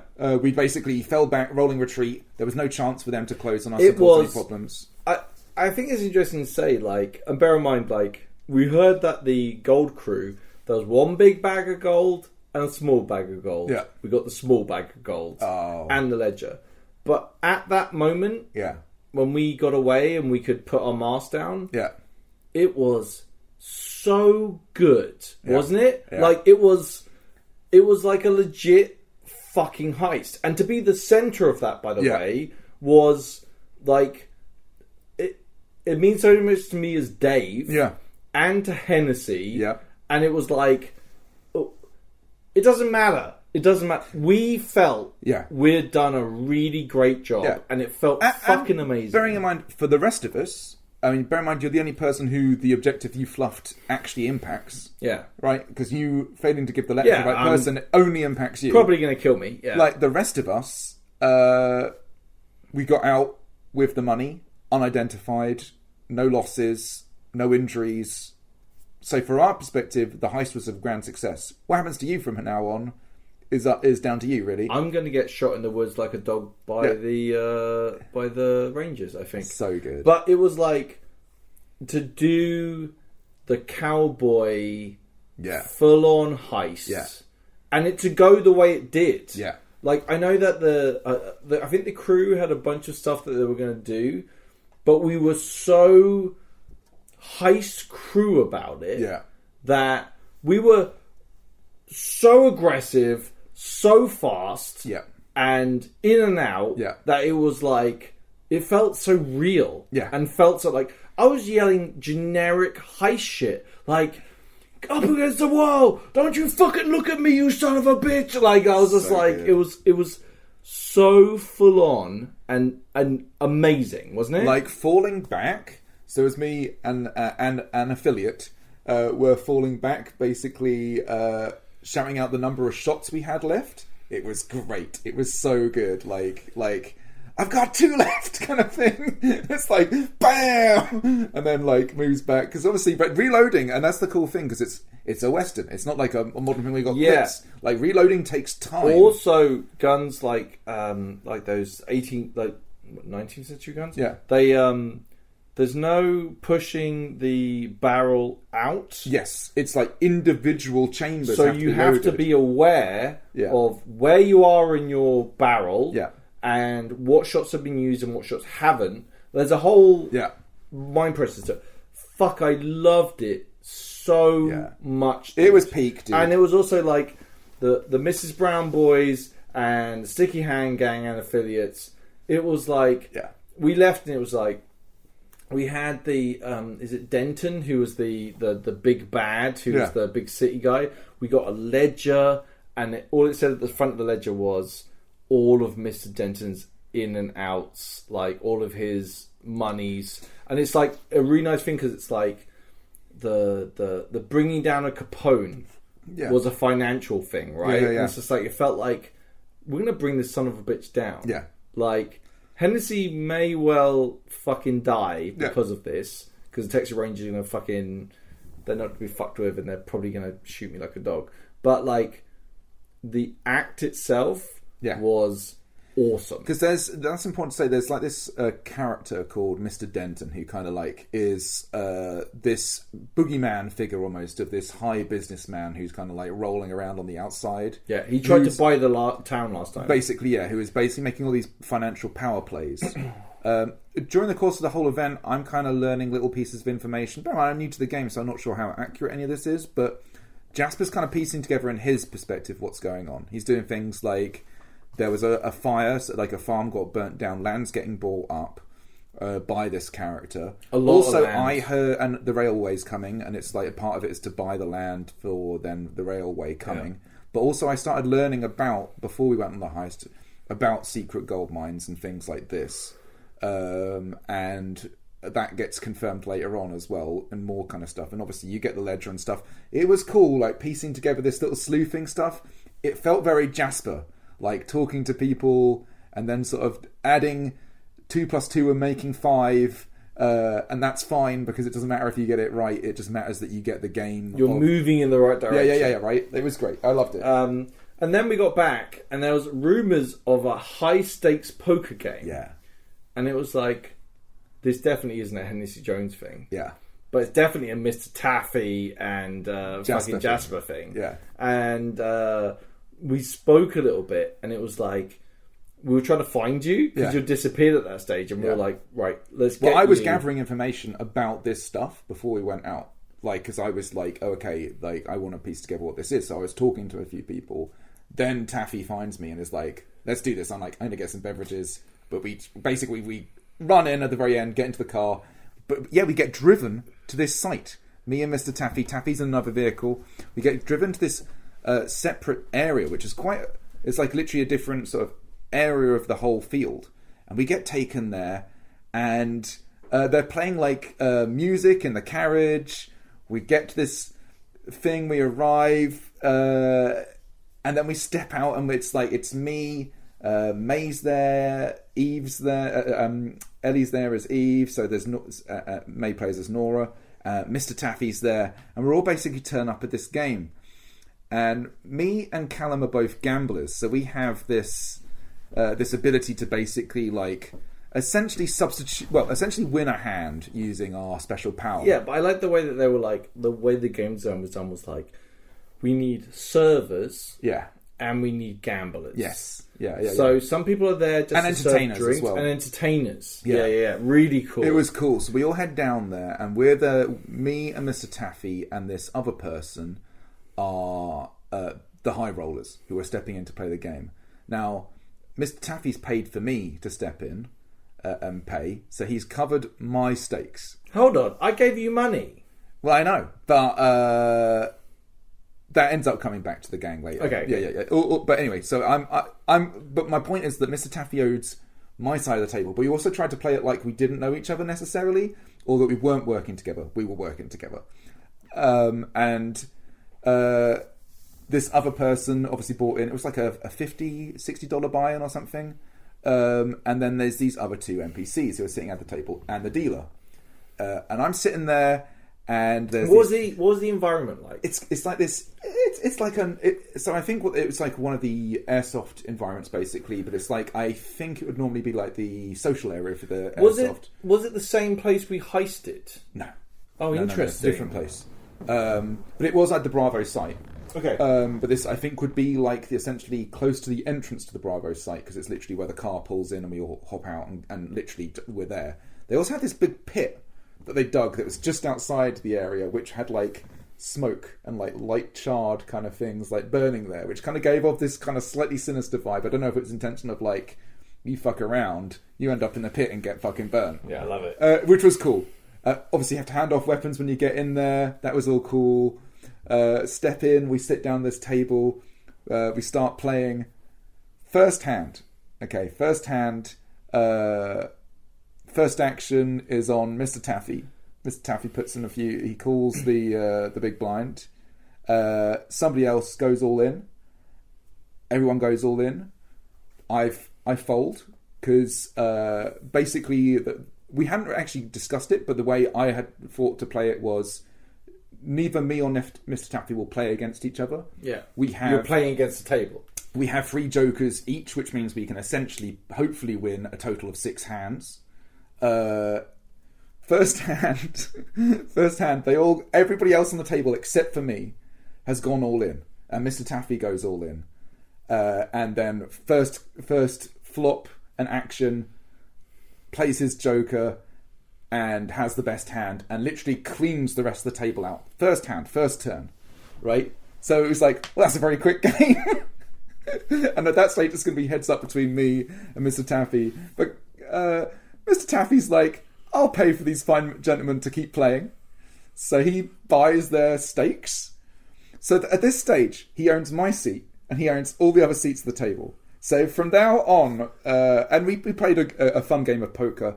There are some things with the way when you have a lot of gamblers who have this power, how the jokers and how the cards interact and how the actual system works. You have to work out, like, is it just a different split pot every single time? Well, because basically it's kind of worded in a... I think none of us fully understood exactly how it worked, but basically the way it works, you play a card and it exchanges one of your cards for whatever the best possible card could be in a hand that you're playing. Yeah. Rather than you instantly win the pot, which is how I think some of us thought how it worked. Yeah, that is... Yeah. Yeah. So, but this gets quite... The thing is, when you the see mechanics of poker and you don't play poker every day is quite difficult. Well, there's that, and then there's also when you have a joker that can be essentially any card, and all the different variables of what that card could be, and the fact that other people can play jokers and their cards could be anything as well. All of a sudden, the maths of trying to sit there and work it all out gets quite complicated. Because you want to win, you don't want to get a split pot, especially when you know that everybody's got jokers flying all over the place. Oh, anyway, so you're trying to work out what the second card could be, right? Like, and how... Because you're trying to make the best 5-card hand, right? Because it's Texas Hold'em. And if everybody is essentially playing jokers with their cards, you now have these wild cards, which you can't... You have to factor into it. Because essentially, anytime you get an ace, for example, and you go all in, you can then turn your other card into an ace, and then you have 2 aces, right? And if more cards come up, obviously, but then that might not necessarily win, because then of course it could be a straight flush or something like that could come up on the table, right? So you've got to start, and when you play your card and set what the card is, that's when it defines it. So what happened in the poker game? So anyway, it unfortunately, well, it was really good fun, but basically, it just ended up being a bit rulesy and confusing. It was still a really good time, but the end result was Mr. Taffy wins because he owns the table. So we go all the way through this entire game. Did you find out any information? Well, yes, because I'm basically, as we're playing, May and Eve are kind of walking around and talking to everybody, but I'm talking to the dealer and I'm talking to this person, She would normally be the bar steward, but she'd been relieved because one of our lot were basically working the bar, and she was sitting to my side. And I was asking about, and the other high rollers, we were talking to them, and we sort of worked out that like the gravel business that this kind of person is actually a front for these gold mines. And then sort of started talking to the other people about basically how they'd come into his employ and the different the way the stories all kind of pieced together. It was like different people were brought in at different times, and people had been buying up land and stuff like that, and they were attracted to it and all this kind of stuff. Filthy. Yeah, so it was like we started piecing together this stuff, and it was like I got Eve over at one point, and I was like, you maybe should start talking to people about the gravel business and how that's potentially a front. So you're feeding information. Yeah, because we're playing the game, and we learn from the high rollers about this gravel industry. I kind of get Eve to come over as she's pouring a drink for Mr. Taffy. I'm like, check this out. So we're kind of like working as a little unit. It's kind of fun because obviously, like, the crew are playing along, right? They're kind of like, they're giving you the information, but you have to ask questions if you want it. So I'm not sure we asked all the right questions, but we did get some information, and the end result is Mr. Taffy wins the table, even though he's knocked out of the game, and it's heads up between me and this other person, and it doesn't in the end matter what the outcome is because all the money goes to Mr. Taffy. It was so good to be in this thing of like, Mr. Taffy just wins by being richer than everyone. Yeah. Essentially. It was hilarious. That's poker. It was really good. There are... Back in the town, there's some prisoners get taken. And this is where, like... I still don't know what exactly happened. But Dr. Schmidt is discovering things. And bear in mind, like... The only saloon for many miles is blown up. Yes.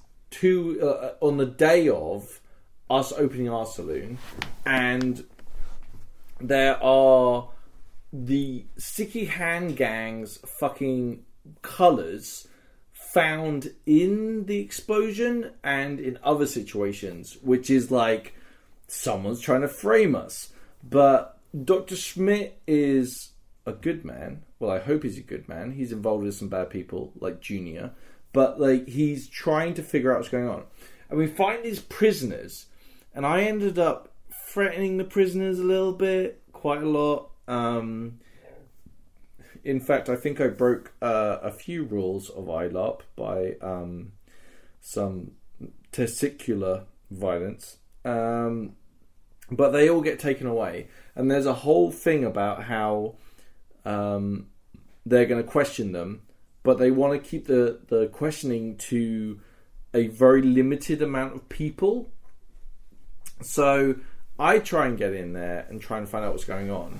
And it turns out that the witnesses are giving up some stuff. Yeah. And I'm like licking my knife because I've been threatening testicles. You can't threaten testicles at a ILARP event. Sensitive parts, basically. No sensitive parts. But this kind of adds to this paranoia. When I was talking about with the unification of the town, there's also this dividing of the town happening, which is probably from outside. It's fun because there's a certain... this is what I love about it. There's this whole flavour, which is very cinematic of the theme of the idea of the railman come in, civilization come in west, like the idea of this way of life coming to an end, and some people want that and some people don't, and some people if it's coming, they want to make sure they're on the upside of it. Yeah. Right. And there's a lot of manoeuvring that's taking place. And I think that's very, very fun and interesting to see how that develops and the decisions that people are making along that path. Well, it's power games. Yeah, it's power games. But it's also like small town power games where a little bit of moving and shaking can actually land you in hot water or a high position. Well, it's also like the when you start the game of like a little advantage before civilization comes in could mean huge ramifications. Yeah, so or who are criminals? Yeah, who are working with who? Like, who's on the council? Who's in power? Who gets to decide? Who's got the most money in town? Who gets to decide who can buy what? Who gets to decide how the new industries are going to develop? Right, all of that kind of stuff. Okay, so good. Let's go on to some social stuff. We open the Devil Dog Saloon. Oh my gosh. So I've been, me and another character called Ambrose basically work in the bar. The Cornishman. Yeah, the Cornishman, who is amazing. So I should have brought him up earlier, but he talks in an almost indecipherable Cornish accent, like. Hennessy Jones can't understand a word he says. As we're basically going along, it ends up being this awesome kind of duo working at the bar where people walk up, they ask him what we serve. He describes like, Jamar. And I'm like, I translate for them what that means. And it was just so much fun. We're pouring out all these drinks. He's providing this awesome game. He was amazing. He was incredible. I love the relationship with Ambrose because it started off like a little bit antagonistic in the sense where like I take the Mickey out of him at one stage, but then it's like we both kind of like bro up because I've got this lisp and people are kind of mocking me and he's kind of got this Cornish accent and people mocking him, right?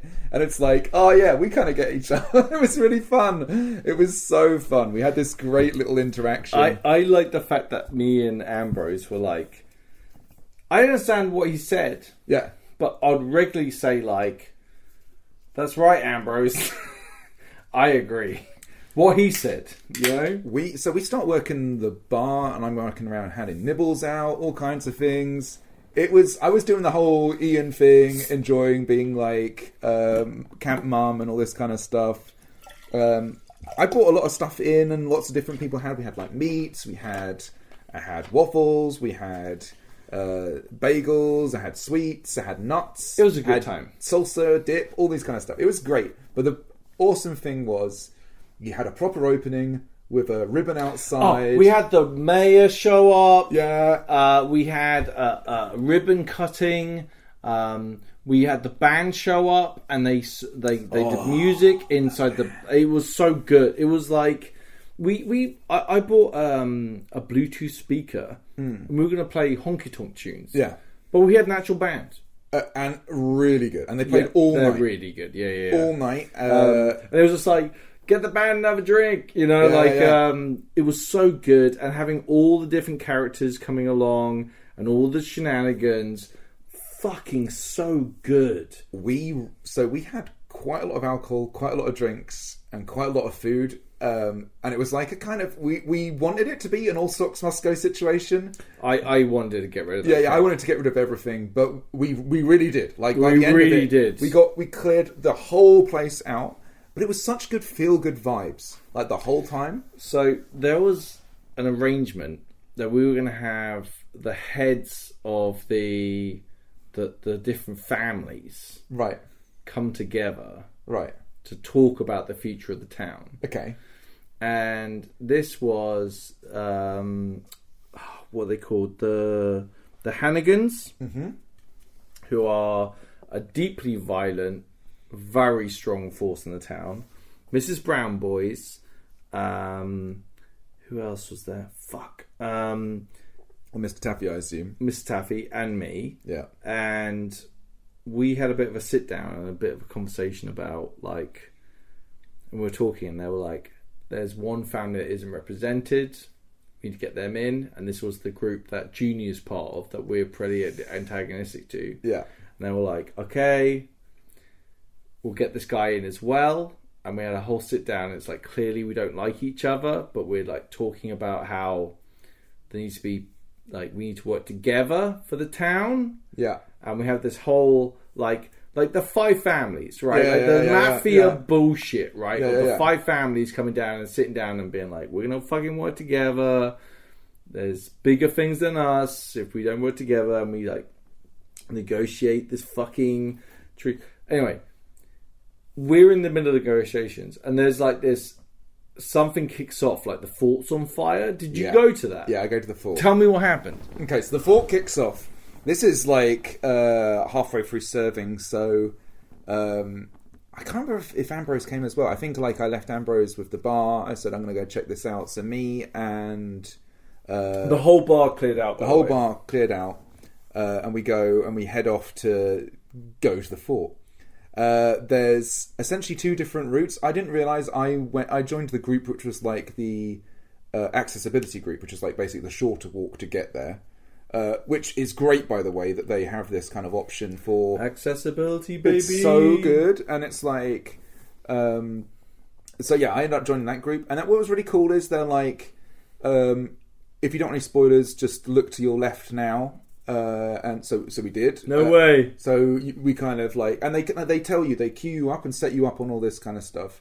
But also, I think there's that awesome thing in LARP where you have that ability to just kind of like, it's a bit like at Empire where you see like the refs. You can just kind of like not see the refs if you choose to. You know what I'm saying? Yeah. You just kind of put that movie filter over and they're kind of not there. Yeah. Right? And then you can do the same with stuff. Guide me to the best experience. Yeah. And you just kind of let your eyes focus on the things that are relevant at the time. And in this case, it's not the thing until it is the thing.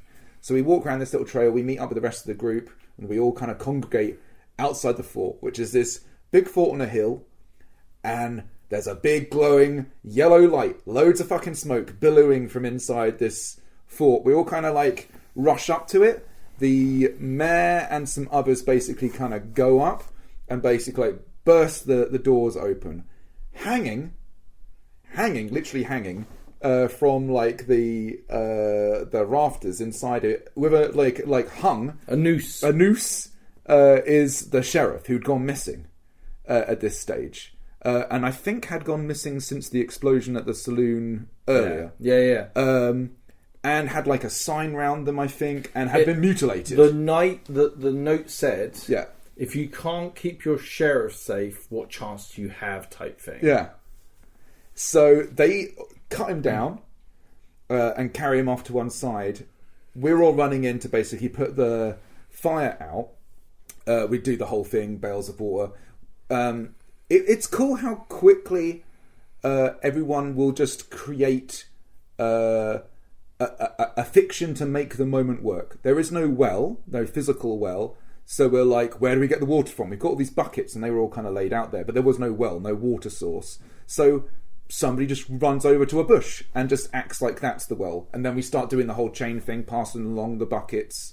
There's about 5-6 of us passing along and throwing it on these things.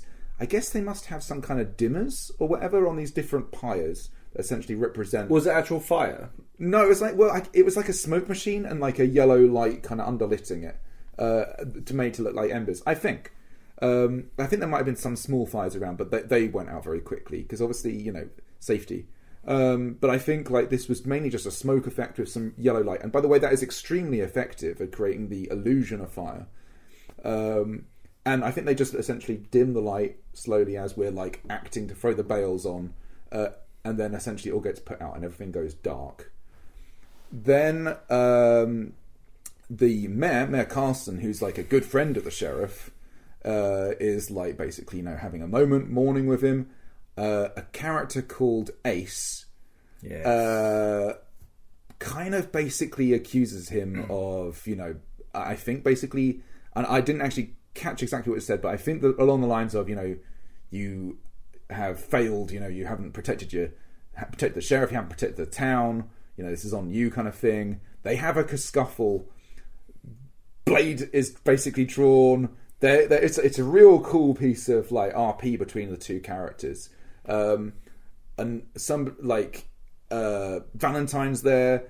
And Lord Valentine was fantastic at the actual fort. He's like shouting at everybody to organise the actual like putting out of the fire and all that kind of stuff. He was fantastic. And basically the cavalry also before this whole scuffle had been like, we need there's only a few of us. And we need everyone to like join the militia if we're going to defend the town. I am part of the militia. Yeah. It was like, there was a lot of things of like, because Jasper's new to town. So he's kind of like looking on the angle. Like, whose angle is this kind of person who is strung up? Who's to gain? Like, what are the power moves through doing this? What actual entities are benefiting? Also, other little things that happen throughout the event, like the tartan-y kind of thing for the Sticky Hand Gang, for example, being in the saloon when it blew up. Yeah. Even though we were nothing to do with it, kind of thing. Lots of little setups and lots of little things. It was sort of like slowed. I won't speak on it more, but like trying to piece together again, sort of Charlie Daying my way into like the wrong assumption, but happy to make the wrong assumption about what is actually going on. So Jasper's interpretation of it is very different and is actually much more like, I'll hang back. I want to see I want to see the parts moving. Yeah, I want to see the cogs tick a little bit more, and then I'll make my decision whether or not I'm joining the militia. Because, which is fun. But anyway, so this whole stuff between Ace and Carlson kicks off. They get separated. Carlson calls out Ace for high noon the next day. Fucking spicy. That was great. And then you had this situation where I don't know if a snake was involved again, but basically Nora and Junior have another face-off. It ends up turning into a fisticuffs, which was this awesome kind of like WWE style wrestling, fighting fist fight they had, where at the beginning he's kind of like playing around with her, like mocking, like have another go, have another swing, have another thing, and then she just comes up and like properly clocks him and takes him to the ground and just like beats the shit out of him. Oh, did Nora win that fight? She won the first fight at the fort. Okay, cool. So, but like she took some and they're doing this whole stuff like he's picking her up and like proper picking up and dropping her and stuff. All safe, obviously, because they're kind of working on it together. It was just awesome stage fighting to the stage where like at one stage he's on top of her and they're kind of like, you know, he's sort of missing and hitting the ground as he's sort of thumping down. She rolls over and gets on top and cracks him a few times. He grabs hold of something and hits her. I think she does the same at one point. And then, he's like, you know, sort of taunting her. And then she gets the better of him, basically. This is the same thing that happened in the fight later on in the town, right? Like, they went at each other again outside the bar. And it was like WWE shit. By the way, shout out to Charlie for fucking being really good at tucking in, and fucking really being conscious of safety and people having fun. Like those two, like May and sorry, is it Charlie who plays? Yes, But basically, it was fun because after they kind of left the moment, they kind of went off and they were kind of having a chat and they were sort of talking about how they want to, you know, like OC little discussions, checking in, but also like how they're going to ramp it up. Right, it doesn't end here. My only thing is, I wish they got to do a high noon together. Yeah, it was a real shame they didn't get to do a high noon. Because I think everybody thought they were going to do a high noon. We'll get to that. Yeah, but anyway, we all come back from the fort. It's super high emotions. I get absolutely trolleyed. You do. I would describe you, and I just described it earlier, as aggressively friendly. Aggressively friendly. Like, in the terms of, like, just telling everybody how much you love them and how important they were to you. One thing you don't want to wake up to is someone saying to you, do you remember the lap dance? Oh, jeez. And I say, I got a lap dance, and they said, no. You were the lap dancer. It's so good. And having no recollection of that. So you had a very good time. I had a very good time. Yeah. I want to apologize. It was your birthday. I want to apologise to anyone that I may have offended or rubbed up against. To be fair, I think at that stage, because this was a certain time in the evening as well. It was late. And we were all like... We were all in that kind of Viking longship kind of mood of just let's fucking go. Yeah, I think everybody was too. I mean, you especially, but you were like the Viking chief at that stage, where you literally were like laying down with your shield and your sword in the middle of that Viking longship, saying, "Throw the booze on me." I was driving a motorbike off a cliff while drinking and smoking cigarettes onto a Viking longship that was already on fire, full of dynamite.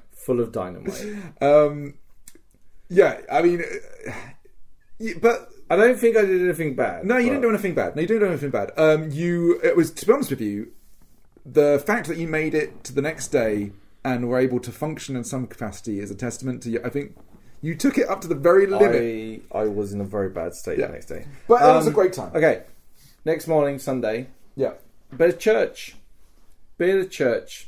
I head off to church and we had a church service. Did you go to the church? I did go to the church service. It was nice, right? It was really good. They had cake. They had cake. To the side, they had the body of the sheriff, which the preacher didn't realise was there until he was told about it. Yeah, quite late on. Yeah, he is bandaged up. He's covered in bandages. He is covered in bandages. Yeah. Love a bit of church, by the way. Yeah. Also, the preacher during battle will be yelling the Valley of Darkness, like the Valley of Death speech in the middle of battle. Yeah. Fucking great. Yeah. Just a little shout out to fucking religion there. It was so good. Yeah. Turned out the ale had been poisoned. Yeah, so that was really good fun. So basically, somebody had stuck a snake. I mean, I know who, but I won't say because that's all active game. Junior! Okay. It's fucking Junior. It's like a snake underneath the ale casket, and anyone who drank from it was poisoned. But it was fun. We all kind of knew where it had come from, but we kind of RP'd it out like we had to discover it. So being that I was one of the barmen, I went and spoke to the doctor lady. And I was like, oh, there was this kind of smell coming from here. And I gave her like a sample of it. Yeah. Which it was actually completely tapped out, but I just poured some Coke into a glass and gave it to her. You know, maybe go and identify that. I don't know what happened with that game, but that was kind of fun. Yeah, it was just fun to just like do a little bit of sleuthing. I enjoyed a little bit of sleuthing. The doctor lady is so fucking good. So yeah, she heads off and does all that. So it turned out in some correspondence that Sergeant Cole had been hired by the big bad to set fire to the town and burn it to the ground. And he came up to me and was talking to me about one, Miss Dubois' money, and was asking about how strange it was that he didn't receive any money. And I was like, well, he didn't mention it, and I was his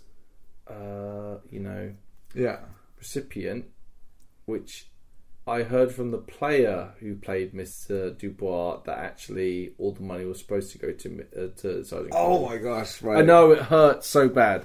But the Sergeant Cole had actually burnt down. And I said to Sergeant Cole, don't worry, Sergeant Cole, you didn't do anything.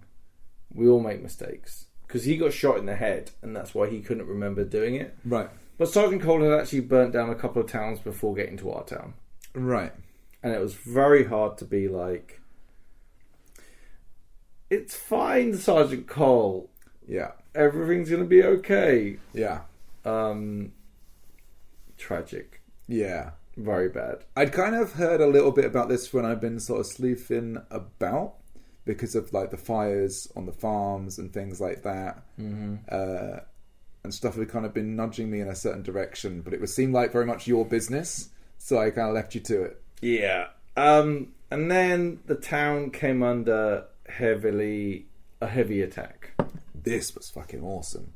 It was like all of a sudden it was like a real cool moment where previously while we were all in church, before church, I think the militia had all been practicing. And this was all Sergeant Goodwood, by the way, from the cavalry. Matt Calf, he's fucking great, by the way. He's a fucking top lad. He had been organising the militia. He'd been making like feelers out to who is going to help defend the town. We need barricades. We need to fucking fight this shit. Like all this stuff. He was the absolute tour de force that led this defence of the town.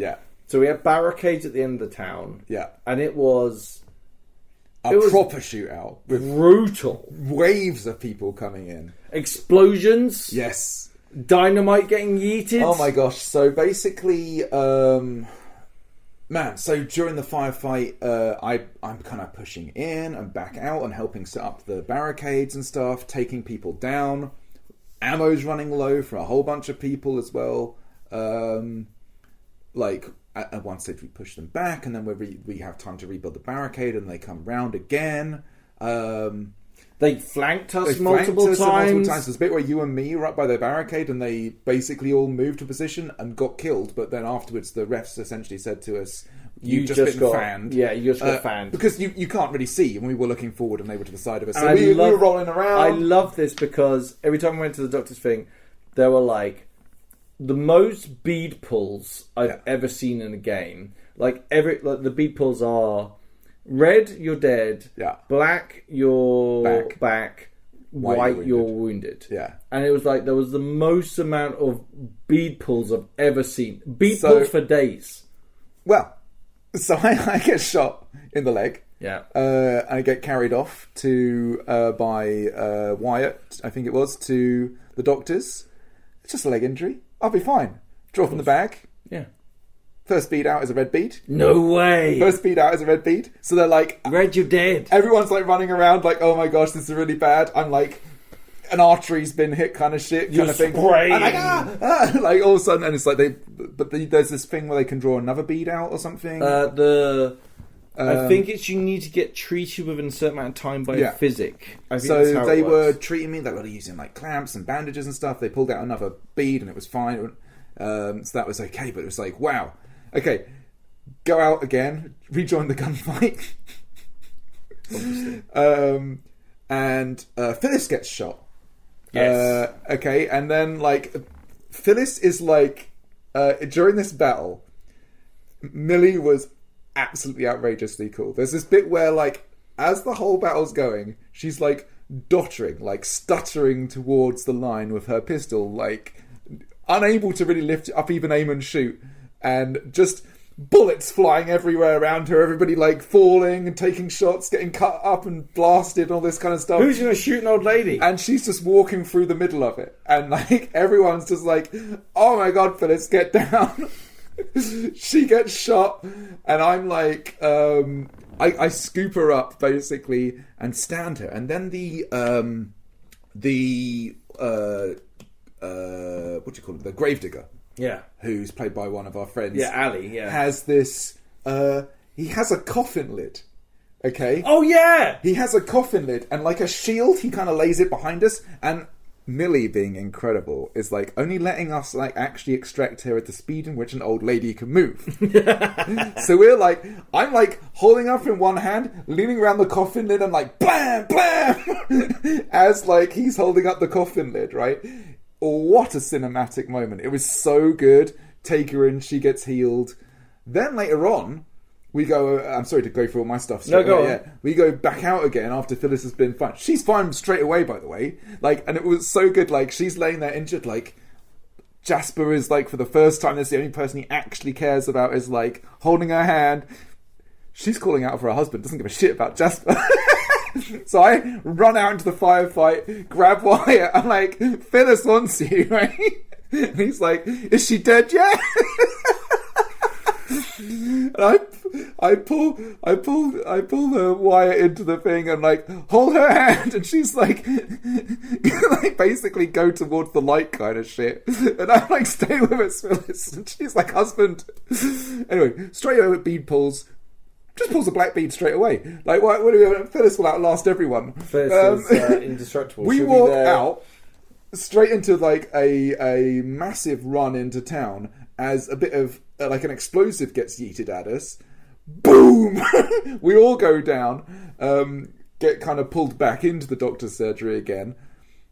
Phyllis is fine straight away. Another black bead. I think Wyatt was fine as well straight away. Black bead. Reach into the black. It's not good. Another red. Another red. Fucking hell. And I'm like, there's like shrapnel inside me. And they're like, the doctor's coming up and extracting all this stuff. It was so good. It was just like, I had like this lengthy period of like, and also like this is the first, like I'm not sure I'm going to be able to make another event, to be honest with you, which is a shame, but I will try to. But like, so I'm like, my kit, whatever happens to it, happens to it. So like I'm just like, go blood crazy, go whatever. So like everyone's kind of huddled around me, like pulling out these bits of shrapnel and like spraying me with blood as they're extracting out the fucking things. I've got this white shirt on, which is just like covered in blood on one side, but like you're gonna have to come back later to get more shrapnel removed. I come back later and I'm like, oh, I can hear like a rattling as I'm breathing, and they're like, okay, we're gonna like have to do some like proper surgery shit. It was so good. What an awesome RP. I really hope I played the game properly. I think I did. I don't know how the beads work. You 100% did. Okay, yeah. Because like, I honestly don't know how the system works, but it was great RP. Okay, during the battle, yeah, I come across Junior and someone else that's wounded on the ground. Yeah, Junior's yelling at me, "You son of a bitch! get me to the fucking hospital. Yeah. I run forward, I look at him, and I grab the other person. And I help them get back to the hospital. Yeah. And then I run back to the barricade, and there's a bit more shooting, and then Junior comes up with knuckle dusters on. Yeah. And beats me for not having rescued him. And then I stand up, and Junior's like, it's done. And I'm like, hey, Junior. I shoot him in the foot. And everyone's like, you just shot that guy. And I'm like, hey, my gun misfired. And bear in mind, it misfired earlier. Yeah. So I'm like, keeping on with the thing. I'm like, hey, my gun just misfired. I apologize. You know, I shot him in the foot. So, but he's got some fast gunslinging son of a bitch that's going to come and deal with me like later on. Amazing. But it's going to be amazing. The event ended with a high noon between Ace and Mayor Carson. Yeah. And high noons are cool. High noons are really cool. So we're all kind of... basically, it's down this big strip. It's basically, as far as I can understand, this mechanic where you draw your beads beforehand, so you know what your outcome is of the shootout. Of this is a proper Wild West quick draw shootout.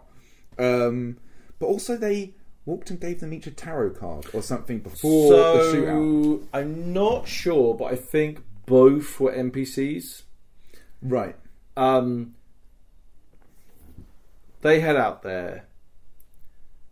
Ace shoots. I'm just thinking we've forgotten about the mayor election. We'll do that after this. Oh yeah, we'll do that after this. The council lady one. The council lady one. We're running out of time. Yeah. They shoot. Ace shoots. Yeah. Misses. Yeah. And Mayor Carson, with a little sly grin, shoots Ace. He lets him shoot first as well. It was proper cold. He That's kind of just slightly moves. And it's just like... And then... BAM! After shooting him, Ace is on the ground. He's bleeding. He's in a world of pain. He pulls out a devil card. Yeah. Throws it on the ground. And says, this town is up for a reckoning or a judgment. No, a judgment's coming. A judgment's coming. And then walks off. Yeah. Like... That was timeout. Mayor Carson's the big bad. It's crazy. So good. It sucks that Nora and Junior didn't get to fucking have their thing. Yeah. I hope that happens next time. Or me and Junior, either way. But it's got to be Nora and Junior. It's got to be Nora and Junior. That's much better spice. Yeah.